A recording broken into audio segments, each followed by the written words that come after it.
joined in our studio now by our reporter Govan Whittles at the EFF press conference earlier today. Govan, good afternoon to you. So, relations between the ANC and the EFF, I thought they were working together. They seem to, well, not really be on the same page. Well, the EFF, first of all, would say that it has no relations with the ANC. That was explicitly said by Julius Malema today, going as far as saying we're not discussing anything. It says there's no alliance, there's no coalition, there's no relationship, there are no discussions on the table. We're just governing together. And while they do so, they believe that they're able to do so as independent partners while maintaining their identity. It's quite confusing because they continue to commentate on the way that each party governs. The ANC, of course, launched into a scathing criticism of the EFF style of governance in Ekurhuleni. That was responded to by the EFF's chairperson in Gauteng today, Julius Malema, going a step further, saying that the ANC in Ekurhuleni suffers from a hangover from Mzwandile Masina, and then criticizing the ANC's policy of demanding the mayorship in hung municipalities where they got the most votes, saying that that also is a proposal by Mzwandile Masina, and it'll lead to no one voting for them.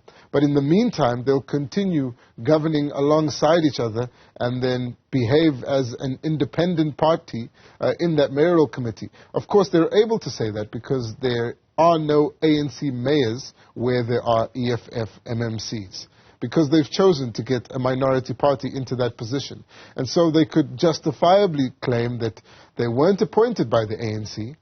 They have nothing to say about the positions awarded to the ANC in that mayoral committee, but for their part, this is what they're going to do. And he's also promised they'll be removing the ANC mayors in municipalities where they have the votes to do so, i.e. that they'll be voting with the DA soon, again, despite the DA saying they don't want those votes, and saying that they'll continue doing this until the next elections, very explicitly saying there's nothing between the two of them.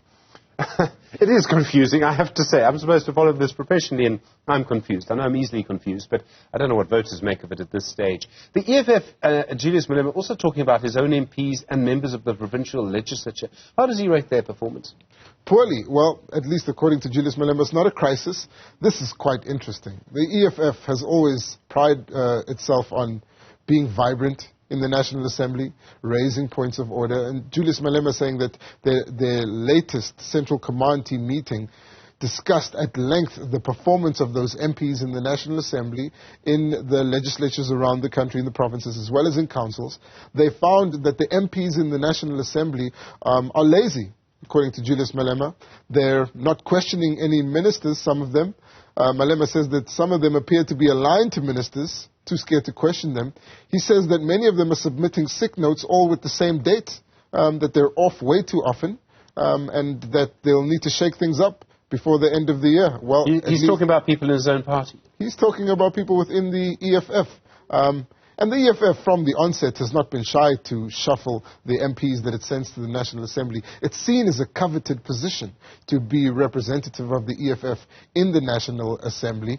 Andile Mqitama, famously one of the first to be removed from that position. Since then, it's been rotated a number of times.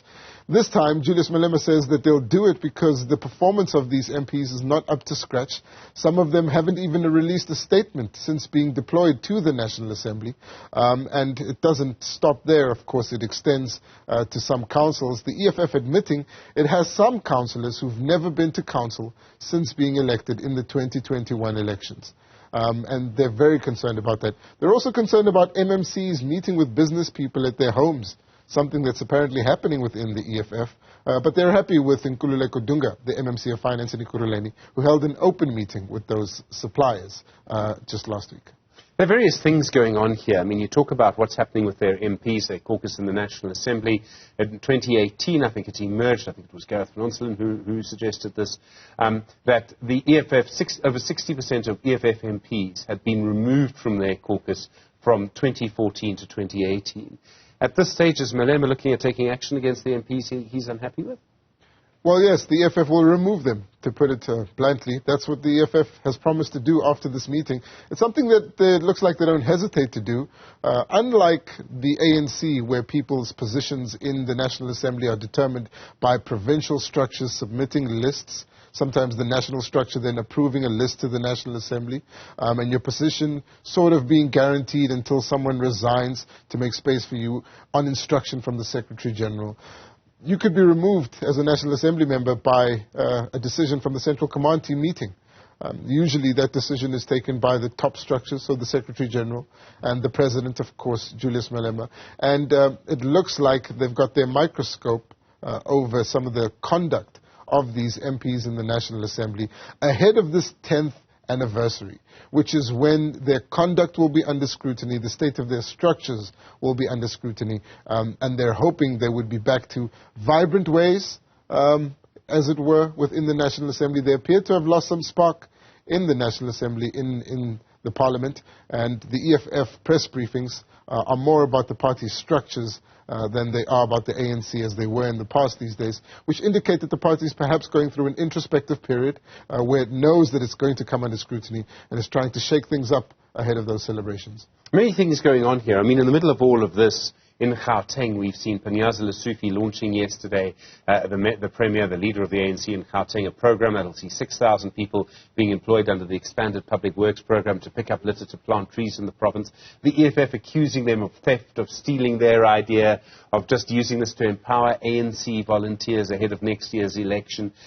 Is this going to get worse, or is the relationship between them going to get better before next year's election? It would seem perhaps. I mean, there are different ways to see this, but they are campaigning against each other. They're almost jockeying for position ahead of that election, particularly, I suspect, in Gauteng.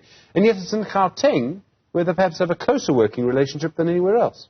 It's also in Gauteng where they managed to secure the mayorship in 2 lucrative cities. It's likely to get worse. What was confirmed today is that there's no intention to set up any sort of political resolution committee between Panyaza Lesufi and the EFF leadership nationally, much less on a provincial level. They prefer not to have any committees where the 2 parties are sitting together to resolve their working relationship in the municipalities. And so we are likely to see more claims and counterclaims between the 2 parties. A statement from the EFF's West Rand region also alleging some violence allegedly by an ANC member against an EFF leader. So what we're going to see going forward is the EFF in government in Gauteng calling on all the councils where it's in government to adopt motions to clean up the city, i.e. enforce the Andries Tatane campaign, while at the same time criticizing the ANC, which is in government in the Gauteng province, enforcing an instruction to essentially launch a campaign which mirrors that of the EFF. They're contesting for the same constituency. They'll have a hard time keeping their identities separate, especially as they govern together, and how they behave in Gauteng will likely shape how the electorate sees them ahead of a national election and determine whether it's worth voting for one or the other if they're going to be governing alongside each other. Govan Whittles, thank you very much indeed. Our reporter at that press conference earlier. A lot more to come, it seems, in the relationship between the ANC and the EFF.